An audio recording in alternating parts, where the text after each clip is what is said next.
CPC Babel law series विधिक पुस्तक प्रकाशन। फर्स्ट क्वेश्चन है origin development objective and characteristic of CPC. तो क्वेश्चन शुरू करने से पहले थोड़ा सा इंट्रो ले लेते हैं सीपीसी का। सीपीसी क्या है? दो तरीके के लॉ होते हैं अपने पास, सब्सटेंटिव लॉ और प्रोसीजरल लॉ। सब्सटेंटिव मैंने बताया था कि जो right, duties, liabilities, fine, penalty वगैरह बताते हैं, और प्रोसीजर वो है कि जो ये चीज़ अपने को मिली है ना, इसको किस तरीके से, किस मैनर में आप ग्रैब कर सकते हैं। ठीक है, तो समझ आया सब्सटेंटिव लॉ और प्रोसीजर लॉ में क्या फ़र्क होता है। तो जो सीपीसी अपना ये प्रोसीजरल लॉ है। ठीक है, अब क्या है सब्सटेंटिव लॉ, प्रोसीजरल लॉ। ठीक है, तो जो इसके दो पार्ट है, दो पार्ट कौन से है? पहला पार्ट तो है इसका सेक्शंस। ठीक है, सेक्शंस जो है इसका वो सब्सटेंटिव पार्ट है, और दूसरा पार्ट है इसका ऑर्डर्स। ऑर्डर इसका प्रोसीजरल पार्ट है। मतलब जो इसके अंदर सेक्शंस के अंदर जो चीज़ें दे रखी है वो सब्सटेंटिव पार्ट है, वो राइट, लायबिलिटी, ड्यूटीज़ के बारे में बताती है। और जो ऑर्डर्स है, ऑर्डर्स के अंदर अलग अलग तरीके की प्रोसेस दी गई है। ठीक है, प्लीडिंग किस तरीके से होगी, रिटर्न स्टेटमेंट किस तरीके से होगी, ये सब चीज़ें दी गई है। और जो इसके सेक्शंस है, इनको अमेंड करने का यानी चेंज करने का काम करती है पार्लियामेंट। ठीक है, और जो ऑर्डर को चेंज करने की पावर है हाई कोर्ट के पास। अब हाई कोर्ट उस स्टेट का जिस स्टेट की बात हो रही है। ठीक है, जो सब्जेक्ट है अपना स्टेट। अब सीपीसी अपनी 21 मार्च 1908 को इनेक्ट हो गई थी। ठीक है, मतलब एक्ट बन गई थी, और 1 जनवरी 1909 को ये इनफोर्स हो गई थी। इसके बारे में इतना ही था। अब थोड़ा बेयर एक्ट के हिसाब से देखें तो एक बात हो रही है, कॉन्करेंट लिस्ट का पार्ट है, मतलब कि इसके ऊपर सेंट्रल गवर्नमेंट और स्टेट गवर्नमेंट दोनों ही लॉ बना सकती है। और दूसरा ये है कि इसके अंदर टोटल 158 सेक्शंस है। ठीक है, एक शेड्यूल है, और उस एक शेड्यूल के अंदर क्या दे रखे हैं, ऑर्डर्स दे रखे हैं, वो कितने हैं? 51। तो अपनी सीपीसी 21 मार्च 1908 को इनेक्ट हुई थी, 1 जनवरी 1909 को इन्फोर्स हुई थी। 158 सेक्शंस है, 51 ऑर्डर्स है। ठीक है, शेड्यूल कितना? एक ही शेड्यूल है जिसके अंदर सारे ऑर्डर दे रखे हैं। सेक्शन को कौन चेंज कर सकता है, अमेंड कर सकता है? पार्लियामेंट कर सकती है। और ऑर्डर को चेंज करने की पावर है हाई कोर्ट के पास। कॉन्करेंट लिस्ट का पार्ट है, मतलब सेंट्रल और स्टेट गवर्नमेंट दोनों ही गवर्नमेंट इसके ऊपर लॉ बना सकती है। अब अपना क्वेश्चन शुरू करते हैं। ह्यूमन ये सोशल एनिमल है। जो ह्यूमन है वो एक सोशल एनिमल है। मैं हिंदी में पढ़ के बताऊंगा। ह्यूमन है जो सोशल एनिमल है। ठीक है, उसके ऊपर अलग अलग तरीके की ड्यूटीज़ है, अलग अलग उसकी रिस्पॉन्सिबिलिटी है सोसाइटी के अंदर और उसकी फैमिली के अंदर। वो कई तरीके के ट्रांजैक्शन करता है, प्रॉपर्टी से रिलेटेड, मैरिज, बिजनेस, कंस्ट्रक्शन, जो भी उसका काम है उससे रिलेटेड ट्रांजैक्शन करता है। ठीक है, और वो उस काम में काफ़ी सारी ऑब्स्ट्रक्शन फेस करता है, काफ़ी सारी डिफ़िकल्टीज फेस करता है। ठीक है, और उससे छुटकारा पाने के लिए वो कोर्ट के अंदर जाता है और वहाँ समाधान मांगता है कोर्ट से। और जो कोर्ट है वो एक स्पेशल कोर्ट के अंदर जाएगा, एक स्पेसिफिक प्रोसीजर फॉलो करते हुए जाएगा। ऐसा नहीं है कि मुंह उठा के चला गया किसी भी टाइम या किसी भी तरीके से, ऐसा नहीं है। एक सिस्टमेटिक वे से ही वो कोर्ट के अंदर पेश हो सकता है। ठीक है, और इसका मतलब इफेक्टिव तरीके से ये सारे काम हो जाए, उसके लिए अपने पास एक कोड है जिसका नाम है अपना कोड ऑफ सिविल प्रोसीजर। इसका काम क्या है कि जो भी ये प्रोसीडिंग है वो सिस्टमेटिक तरीके से हो जाए, और उनको लिखा गया है इस कोड के अंदर, सिस्टमेटिक तरीके से बनाया गया। और इस कोड के अंदर लिखा गया कि अगर कोई पर्टिकुलर काम आपने करना है तो किस किस प्रोविजन को फॉलो करते हुए आप वो काम करोगे। ठीक है, तो सिविल प्रोसीजर कोड क्या है? ये एक कंप्लीट कोड है। जब आप इसके अंदर आ गए तो बाकी आपकी जो भी प्रोसीडिंग है वो ख़त्म हो जाएगी। सिविल प्रोसीजर के अकॉर्डिंग ही आपका जो रेमेडी है वो चलेगी। जो भी आपने, अगर कोई पंचायत के अंदर कोई केस है या फिर किसी और लोक अदालत के अंदर कोई केस है, तो वो सीपीसी देखेगी कि उनको किस तरीके से मैनेज करना है। तो मतलब क्या है कि सीपीसी जो है सुप्रीम है सबसे। फिर वही टाइप ऑफ लॉ के आते हैं जो मैंने शुरू में बता दिया। एक सब्सटेंटिव लॉ होता है या सब्सटेंशियल लॉ होता है, दूसरा प्रोसीजर होता है। वो कौन सा होता है जिसमें सब्सटेंटिव कौन सा होता है जिसमें राइट, रेमेडी, लायबिलिटी, ड्यूटीज वगैरह बताई होती है। प्रोसीजर कौन सा होता है जिसमें वो मैनर दी होते हैं जिसमें उनको अपन ग्रैब करना है। ठीक है, जो उसके बाद सालमन ने बोला था कि जो क्या बोला उसने, law of procedure is branch of law that administer the order of dispute. मतलब कि प्रोसीजरल लॉ की वो ब्रांच है जो डिस्प्यूट को एडमिनिस्टर करते हैं, उसको देखते हैं, परखते हैं, ठीक है, जस्टिस प्रोवाइड करते हैं। तो प्रोसीजरल लॉ कौन सा अपना, प्रोसीजरल लॉ के अंदर एक मतलब ब्रॉड सेंस आ जाती है, कोई भी प्रोसीजर हो सकता है, सिविल हो सकता है, क्रिमिनल प्रोसीजर हो सकता है, दोनों हो सकते हैं, बट यहाँ पर सिविल प्रोसीजर की बात करें। वो सब्सटेंटिव लॉ के अगर एग्जांपल ले तो contract act, transfer of property act हो गया, और अपना BNS हो गया, ये होते हैं, ठीक है। घनश्याम दास के केस में बोला था कि ये जो CPC है ये प्योरली एडजेक्टिव लॉ है, ठीक है, ये कोई राइट और लाइबिलिटी ना तो क्रिएट करता है और ना डिस्ट्रॉय करता है। ये बस अगर किसी की मतलब आपकी गाड़ी का शीशा तोड़ दिया किसी ने तो उसकी पेनल्टी अगर 500 रुपये है, तो ये जो CPC है ना तो ये बताता कि आप 500 रुपये ले सकते हो उससे, ना ये रोकता कि आप 500 रुपये नहीं ले सकते। बस ये है कि अगर आपका राइट बनता है 500 रुपये लेने का, तो CPC वो प्रोसीजर बताता है कि किस प्रोसीजर के थ्रू जाके आप अपने 500 रुपये क्लेम कर सकते हो, ठीक है।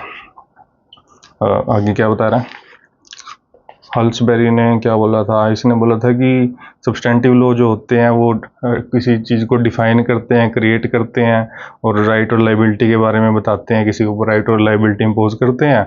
और दूसरी तरफ क्या है, जो प्रोसीजरल लॉ होते हैं वो मैकेनिज्म और मैनर प्रोवाइड करते हैं जिनसे उन राइट रेमेडीज़ को आप पा सकते हैं, ठीक है।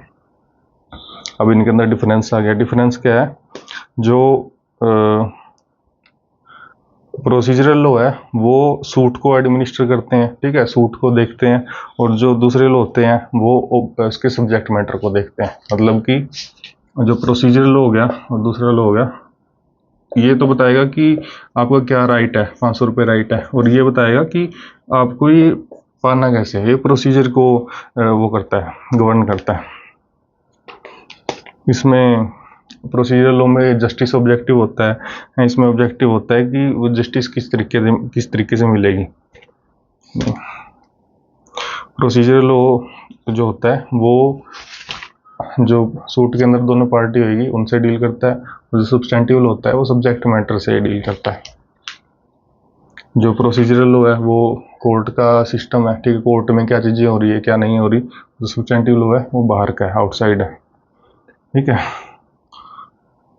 अब जो प्रोसीजरल लॉ है ये लिटिगेशन की, मतलब जो केस होएगा उसकी फंक्शनिंग देखता है, और जो दूसरा लॉ है वो राइट और ड्यूटीज़ के बारे में बात करता है। अब आ गया मीनिंग। प्रोसीजर का मीनिंग क्या है, प्रोसीजर वही बता दिया कि ये ना तो कोई लाइबिलिटी क्रिएट करता है, ना कोई लाइबिलिटी मतलब ना तो कुछ चीज़ें क्रिएट करता है ना डिस्ट्रॉय करता है। बस ये मैकेनिज्म प्रोवाइड करता है आपको, मशीनरी प्रोवाइड करता है, मैनुअल प्रोवाइड करता है, कुछ भी वर्ड बोल लो, जितनी प्राइवेसी आती है सारे प्राइवेसी ठोक दो, ठीक है। तो प्रोसीजर लॉ क्या करता है, ना तो कोई लाइबिलिटी या ड्यूटी कुछ भी क्रिएट करता, ना डिस्ट्रॉय करता। बस ये है कि जो आपका हक है वो आपको किस तरीके से दिलाना है वो चीज़ें ये बताता है, ठीक है। तो प्रोसीजरल लॉ कहाँ से शुरू होता है, ये इंस्टीट्यूशन ऑफ सूट से शुरू होता है, ठीक है। जब सूट जो है कोर्ट के अंदर लगा दिया, और उसके बाद जो डिक्री आई है, और जब तक ये डिक्री एग्जीक्यूट नहीं हो जाती, मतलब कि सूट क्या था भाई, दो भाई थे, ठीक है, इनका ज़मीन का मैटर था, इसके लिए इन्होंने केस लगा दिया। तो यहाँ पे प्रोसीजरल लॉ एंटर किया, और फिर एक के हक में फैसला आ गया, उसके हक में डिक्री आ गई, और उस डिक्री को जब तक एग्जीक्यूट नहीं करवा दिया जाता, मतलब कि इसके दोनों में से एक को डिक्री मिल गई, हाँ इस प्रॉपर्टी पे तेरा हक है, डिक्री मिल गई, और जब तक इसको प्रॉपर्टी दिलवा नहीं जाती, इसके पोजेशन में नहीं डाल दी जाती, तब तक अपना प्रोसीजरल लॉ है वो वर्क करता रहता है, ठीक है। अब इसकी हिस्ट्री की बात है। हिस्ट्री के अंदर वही है, पहले कोई वो नहीं होता था, प्रोसीजरल लॉ नहीं होता था, ठीक है। अलग अलग जगह के अलग अलग प्रोसीजरल लॉ थे, ऐसी भी जगह थी जहाँ पे एक से ज़्यादा प्रोसीजरल लॉ थे, वो देखते हैं। इसमें बताया कि 1859 से पहले कोई प्रोसीजरल लॉ नहीं था, ठीक है, ऐसे ही चल रहा था सब कुछ। उसके बाद क्या हुआ, बहुत सारी डिफ़िकल्टी आती थी। बंगाल जैसा जो एरिया था, इतना वेल डेवलप एरिया, जो अपने देश की कैपिटल होती थी, उस कैपिटल के अंदर भी 9 अलग अलग प्रोसीजरल लॉ थे, ठीक है। यहाँ पे अगर 2 क्रिएट हो जाए, 2 लॉ फॉलो हो रहे हैं साथ में, तो इतनी कन्फ्यूजन हो जाती है। वहाँ पे 9 9 प्रोसीजर लॉ थे जो एक ही समय पर वर्किंग में थे, तो वहाँ पे बहुत ज़्यादा डिफ़िकल्टी थी। ठीक है, उसके बाद ये कौन आया, सर चार्ल्स वुड आए। उन्होंने बोला कि सेकंड लॉ कमीशन को बोला कि ये थोड़ा सिस्टम देखो, इसको सिंप्लीफाई करो, इसको यूनिफॉर्म बनाओ, ठीक है, मतलब आसान बनाओ इसको, और ऐसा बनाओ कि सबके ऊपर एक तरीके से अप्लाई हो, तब जाके कुछ बात बने। तो उन्होंने 4 ड्राफ्ट बनाए थे, ठीक है, 4 अलग अलग ड्राफ्ट बनाए थे और कोड ऑफ प्रैक्टिस लेके आए थे वो, ठीक है। बट जो ये कोड ऑफ प्रैक्टिस जो है, ये सुप्रीम कोर्ट और जो उस टाइम के प्रेसिडेंसी टाउन वगैरह होते थे उनके ऊपर अप्लाई नहीं होता था, ये किसी के ऊपर अप्लाई नहीं होता था, ठीक है। तो इसको हुआ ये कि 1859 में कोड ऑफ प्रैक्टिस बना, ठीक है, ये किसी के ऊपर अप्लाई नहीं हो रहा, कोई इसको एक्सेप्ट ही नहीं कर रहा, ठीक है। उस टाइम सुप्रीम कोर्ट होते थे और सिविल, कौन से कोर्ट होते थे, चीफ सिविल कोर्ट होते थे, ये इसको अप्लाई ही नहीं कर रहे थे। अब उसके बाद क्या हुआ कि कौन सी एक्ट थी, 1861 में इंडियन हाई कोर्ट एक्ट आई, ठीक है, इंडियन हाई कोर्ट 1861 आई। इसने, इस एक्ट ने क्या काम किया, हाई कोर्ट को पावर दे दी। हाई कोर्ट को क्या पावर दे दी कि आप अपने रूल और प्रोसीजर बना सकते हो। तो जब इसको खुद पावर मिल गई, खुद ये हो गया, किसी के ऊपर डिपेंड नहीं रहा, तब इसने इसको एक्सेप्ट किया था जाके, ठीक है। इसमें इतनी ही बात है। आगे क्या बता रखा, आगे ये कि इनकम्प्लीट था, ठीक है, इसको मतलब सिंपल हो गया था, यूनिफॉर्म हो गया था, बट फिर भी ये इनकम्प्लीट था। काफ़ी सारे अटैम्प्ट किए गए इसको बार बार चेंज करने की, 1859 से लेके आज तक भी इसके अंदर चेंज होते आ रहे हैं, ठीक है। ये कभी नहीं चेंज होंगे क्योंकि टाइम के अकॉर्डिंग टेक्नोलॉजी चेंज होती है, सिस्टम चेंज होते हैं, अलग अलग चीज़ें आती हैं। तो ये कभी भी एक ऐसा प्रोसीजर लॉ नहीं बनाया जा सकता जो इन्फिनिटी टाइम तक वर्किंग में रहे, ठीक है। उसके अंदर टाइम टू टाइम चेंज करने पड़ेंगे। तो इसके अंदर शुरुआती दौर पर क्या चेंज हुए थे, पहले तो जो इसके प्रोविज़न थे उनका एक सिस्टमैटिकल रीअरेंजमेंट किया गया, ठीक है। जुडिशरी एक्ट ऑफ इंग्लैंड से प्रोविज़न उठाए गए, इसके अंदर डाले गए। न्यूयॉर्क के सिविल कोड से प्रोविज़न उठाए गए, वो इसके अंदर डाले गए, ठीक है। अगला जो पैरा है इसके अंदर यही बात बोल रखी है कि like life law is not static, मतलब ज़िंदगी की तरह लॉ भी स्टैटिक नहीं है, ज़िंदगी भी एक दिन ख़त्म होनी है, और लॉ भी ऐसा नहीं है कि वो पूरी उम्र तक चलेगा, उसने भी एक ना एक दिन ख़त्म होना है। इसके बाद इसके ऑब्जेक्टिव आ जाते हैं। इसका जो पैरा है आगे उतना ख़ास नहीं लगा मेरे को, कोई पढ़ने की ज़रूरत नहीं है। इसके अंदर डेट है वो काफ़ी गड़बड़ है मेरे हिसाब से, बाकी मैं कोई ज्ञाता नहीं हूँ, ऊपर ऊपर से देख कर मेरे को लग रहा है, ठीक है। तो कोई अगर पब्लिकेशन वाला वीडियो देख रहा है तो बुरा मत मानना, तो मुझे लग रहा है कि डेट में थोड़ी सी गड़बड़ है। इसके ऑब्जेक्टिव क्या है, ऑब्जेक्टिव तो ये है कि नेचुरल जस्टिस, मतलब कि नेचुरल जस्टिस का मतलब होता है सबको सुनो, ठीक है, और अच्छे सबूत से बात को देख के अच्छे तरीके से फिर फैसला दो। ऐसा नहीं है कि एक पार्टी को सुन लिया, ऐसा लग रहा है कि हाँ इसका ही हक बनता है, दूसरी को सुना ही नहीं। तो नेचुरल जस्टिस का मतलब है कि दोनों पार्टी को सुनो और एविडेंस को देख के फिर फैसला दो। दूसरा पॉइंट क्या है कि एक्सपीडिएंट डिस्पोजल और नो डिले, मतलब कि जल्दी से जल्दी जस्टिस मिले और जल्दी से जल्दी केस ख़त्म हो। तीसरा क्या है कि जो कॉम्प्लेक्सिटी है, मतलब कि कॉम्प्लेक्सिटी का मतलब क्या कहते हैं इसको, मतलब इसको समझना बहुत मुश्किल है, इसको थोड़ा सा आसान बनाया गया, और जो गरीब लोग हैं, सोसाइटी के गरीब तबके के लोग हैं, उन तक भी जस्टिस पहुँचे, इसको इंश्योर किया गया, ठीक है। आगे फिर यही सेम बातें बताई गई है कि डिले को अवॉइड करने के लिए, नेचुरल जस्टिस को सुनिश्चित करने के लिए और प्रोसेस को सिंप्लीफाई करने के लिए एफर्ट किए गए। और फिर इसका प्रीएम्बल बता रखा है। प्रीएम्बल होता है इसका इंट्रो, भाई इसमें 2 लाइन में यही लिख दिया कि 2 लाइन तो नहीं है, एक ही लाइन है, इसमें यही लिख दिया कि इसका काम क्या है। इसका काम क्या है कि अमेंड किया गया, मतलब चेंज लाया गया इसके अंदर, और कंसोलिडेट किया जाए। जो बिखरे लॉ थे उनको इकट्ठा करके इस बुक के अंदर डाल दिया, ताकि जो सिविल प्रोसीजर है, सिविल जो मैटर है, उनको अच्छे तरीके से डील किया जा सके। आगे भी ये this is the reason why provision should be interpreted in such way that justice can be done to both parties, effort should be made to avoid technical complications, मतलब इसको इस तरीके से बनाया गया है ताकि दोनों पार्टी की जो जस्टिस है, दोनों पार्टी को न्याय मिल सके और जो भी टेक्निकल कॉम्प्लिकेशंस है उनको दूर किया जा सके। अब इसके फीचर है बहुत सारे, 15 फीचर है इसके अंदर। 15 फीचर हरियाणा में मैं करा दूँ। इसके फीचर है, अभी 15 फीचर है इसके। 15 में तो पहला फीचर क्या है, रेस जुडिकाटा। रेस जुडिकाटा का मतलब ये है कि अगर सेम मैटर सेम पार्टी के बीच में हो लिया, मतलब दो भाइयों का रोड़ा था, ठीक है, और इनका एक जमीन से रिलेटेड रोड़ा था, तो इन दोनों भाइयों के बीच में उस जमीन से रिलेटेड दोबारा मैटर नहीं आएगा केस के अंदर, ठीक है। नो तो नुए छुड़ते रह जाएंगे, पहला यहाँ ले आया, फिर यहाँ ले आया, फिर इसके बालक ले आए, फिर इसके बालक ले आए, फिर इसके पोते ले आए, नो तो कदे खत्म को नहीं होगा। तो रेस जुडिकाटा का कॉन्सेप्ट आया इसके में, मतलब था तो कॉन्सेप्ट तो पहला ही था, इस पे थोड़ा सा और बढ़िया तरीका था इसलिए लेके आए, ठीक है। दूसरा क्या था, पहला जो एक हाई कोर्ट दूसरा हाई कोर्ट में केस ट्रांसफर करने की पावर नहीं स्टेट गवर्नमेंट पे थी, यह पावर सुप्रीम कोर्ट ही दे दी गई, ठीक है। तीसरा क्या है, पहला क्या था कि इंटरेस्ट रेट जो थी नहीं, वो इंटरेस्ट रेट वो कराया गया, मतलब अगर 10,000 तो ऊपर का मैटर है तो जो पार्टी है आपस में, मतलब दो जना का रोड़ा है, किसी मतलब 20 करोड़ है, 1 करोड़, इस पर मान के चलो इंटरेस्ट रेट है, इंटरेस्ट रेट पार्टी डिसाइड कर लेगी। अगर पार्टी नहीं डिसाइड करेगी, वैसे तो जो नई सीपीसी है आज का टाइम की, वो तो उसमें तो मैंने देखा कौन, बट इसमें ये बता रखा है कि पार्टी आपस में डिसाइड कर लेगी, और जब पार्टी नहीं डिसाइड कर दी तो उस टाइम जो नेशनलाइज बैंक है इंडिया के, उनके अकॉर्डिंग इंटरेस्ट रेट लगा दी जाएगी, और फिलहाल वो 6% है, ठीक है। बाकी मैंने सीपीसी पढ़ी, उसके अंदर तो ये चीज़ नहीं लिख रखी थी। चौथा है कि अटैचमेंट ऑफ सैलरी, जो प्रोटेक्शन है, मतलब पहला क्या था कि जो गवर्नमेंट एम्प्लॉय थे या फिर रेलवे के एम्प्लॉय थे या फिर लोकल अथॉरिटी के एम्प्लॉय थे, सिर्फ उनकी ही सैलरी प्रोटेक्टेड थी। जो प्राइवेट बंदा है वो मर जाया करता, ठीक है, उसकी सैलरी अटैच कर लिया करते, वो बेचारा दुखी होता रहता काम पे, उसकी सैलरी जो आया कर दी वो केस में लाग जाया कर दी, सारी केस में अटैच हो जाया कर दी, ठीक है। ये फिर इसके अंदर एक और वो लेके आए, मतलब गवर्नमेंट के ऊपर कोई केस करना नहीं तो उनसे पहले बताना पड़ेगा कि तारे ऊपर केस करांगे हमें, फिर छठा छोड़ दो। ऐसा तो मैंने बोला कि सेकंड अपील नहीं लगेगी भाई हाई कोर्ट की, हाई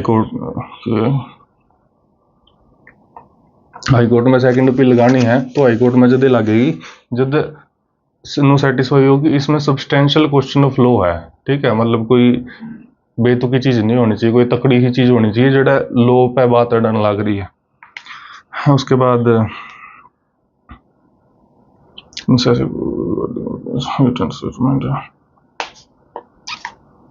जो रिटर्न स्टेटमेंट है और अदर डॉक्यूमेंट है उनकी सबमिट करने खातर बढ़िया प्रोविजन बनाएंगे, ठीक है। एक नया ऑर्डर लेके आए, ऑर्डर का नंबर था 16A, जिसके अंदर कोई बंदा है वो जेल के अंदर पड़ा है, तो उनकी अटेंडेंस जो है वो लगवाई जाएगी, ठीक है। कमीशन इशू करने के प्रोविजन लेके आएंगे, जो कमीशन के इशू के प्रोविजन थे पहला, कमीशन इशू करने के प्रोविजन पहला भी थे, but scientific research, clerical work और सेल ऑफ मूवेबल प्रॉपर्टी, इन खातर कमीशन इशू करने के प्रोविजन लेके आएंगे, ठीक है। मतलब पहला क्या था कि अगर वकील किसी और कोर्ट के अंदर बिजी है नहीं तो उसने वो दे दिया कर दे, अगली तारीख दे दिया कर दे, चलो कोई बात नहीं, वकील दूसरी कोर्ट में बिजी है तो अगली डेट पे वो कर लेगा, कार्रवाई कर लेगा। बट इसमें प्रोविजन लगेगा कि वकील से कड़ियाँ हो डेट लग रही है नहीं तो एडा हाजिर होना चाहिए। उसके बाद ऑर्डर लेके आए 32A, इसके अंदर फैमिली के डिस्प्यूट, जो फैमिली के आपस में डिस्प्यूट वगैरह नहीं, वो इसके अंदर डील हुआ है, ठीक है। और गरीब खातर की मैं खास नहीं करा इसका, मैं थोड़ा बहुत चेंज करा, मैं ज़्यादा खास नहीं करा। आगे इसके अंदर यही बोल रखे है कि फर्स्ट शेड्यूल के अंदर ऑर्डर वगैरह दे रखे हैं, ठीक है। सब्सटेंटिव लॉ, जो सब्सटेंटिव राइट वगैरह है उनकी पाने खातर इसके अंदर प्रोविजन दे रखे हैं, ना कोई मैं क्रिएट करता ही हो ना किसी में खोसदा, बस ये चीज़ें हैं। और इसमें टाइम टू टाइम चेंज होते रहा है, ठीक है। 1900 कब आया था, 1859 में आया था, ठीक है। उसके बाद 1908 वाला बढ़िया था थोड़ा सा, but time to time change होते रहा है इसके अंदर। बस पहला पर्सन में यही था। Bye bye.